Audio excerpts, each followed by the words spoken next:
Hi అండి, welcome back to decent five vlogs. ఇవాళ మేము చేపల చింత చిగురు కర్రీ మీకోసం చూపించడానికి ఈ వ్లాగ్ చూసాం కదండి.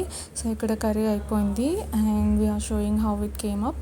సో చాలా బాగుందండి. రెసిపీకి కావాల్సిన పదార్థాలు: కరివేపాకు, 5 పచ్చిమిర్చి, నిమ్మకాయ సైజు చింతపండు, చింత చిగురు గుప్పెడు అండ్ కొత్తిమీర. ఇంకా మసాలాకి 1 టేబుల్ స్పూన్ జీలకర్ర, ధనియాలు, ఇంకా మెంతులు. దీన్ని పౌడర్ చేసుకోవాలి.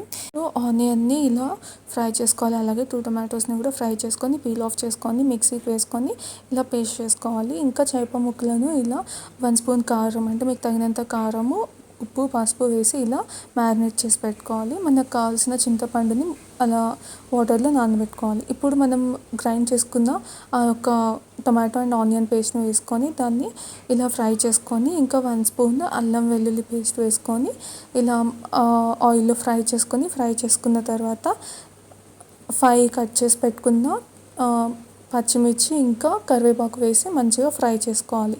అది మంచిగా ఫ్రై అయిన తర్వాత ఆయిల్ పైకి వస్తుంది కదా, అప్పుడు మనం నానబెట్టుకుందాం ఈ చేప ముక్కలను అందులో వేసి కొంచెం సేపు ఉంచాలి. ఒక 1-2 మినిట్స్ ఉంచాలి. ఉంచిన తర్వాత దాన్ని మనం ఇలా తిప్పుకోవాలన్నమాట. గరిటె పెడితే చేపలు విరిగిపోతాయి కాబట్టి ఇలా తిప్పుకోవాలి.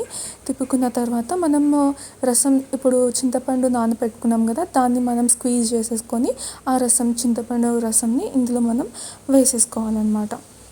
వేసేసుకున్న తర్వాత ఇంకా 15 మినిట్స్ మనం దాన్ని ఉడికించుకోవాలి. 15 మినిట్స్ ఉడికిన తర్వాతనే మనం గ్రైండ్ చేసి పెట్టుకున్న మసాలాను వేసుకోవాలన్నమాట. సో ఈ 15 మినిట్స్ కూడా మనము గరిటె పెట్టి తిప్పకూడదు. సో చూస్తున్నాం కదా, ఇలా ఉంది. సో ఇలా అయిన తర్వాత, అంటే ఇప్పుడు మనం చింతపండు రసం వేసాం కదా, ఇలా అయిన తర్వాత మనం 15 మినిట్స్ కుక్ చేద్దాం. 15 మినిట్స్ తర్వాత ఎలా ఉందో మీకు చూపిస్తున్నాను. 15 మినిట్స్ తర్వాత ఇలా కుక్ అయిపోయి ఉంటుందన్నమాట. ఇప్పుడు మనం చింత చిగురిని గుప్పెడు తీసుకున్నాం కదా, అది కట్ చేసి వేసుకోవాలన్నమాట. చింత చిగురు కట్ చేసి వేసుకున్న తర్వాత ఒక 5 మినిట్స్ ఉంటే సరిపోతుంది. సో 5 మినిట్స్ అయిన తర్వాత మనం గ్రైండ్ చేసి పెట్టుకున్న మసాలాని యాడ్ చేద్దాం. ఇది 1 స్పూన్ అయితే సరిపోతుంది. 1 స్పూన్ వేసుకున్న తర్వాత ఒకసారి మళ్ళీ తిప్పుకొని మూత పెట్టేయాలి. గరిటె పెట్టి కలపకూడదు. దాని తర్వాత మనం కొత్తిమీర వేసుకొని గార్నిష్ చేసుకుంటే సరిపోతుంది. అంతే, సింపుల్ రెసిపీ. ఇప్పుడు మనం ప్లేట్లోకి వైట్ రైస్ పెట్టుకొని సర్వ్ చేసుకొని వేడిగా తింటే ఆసమ్ ఉంటుంది.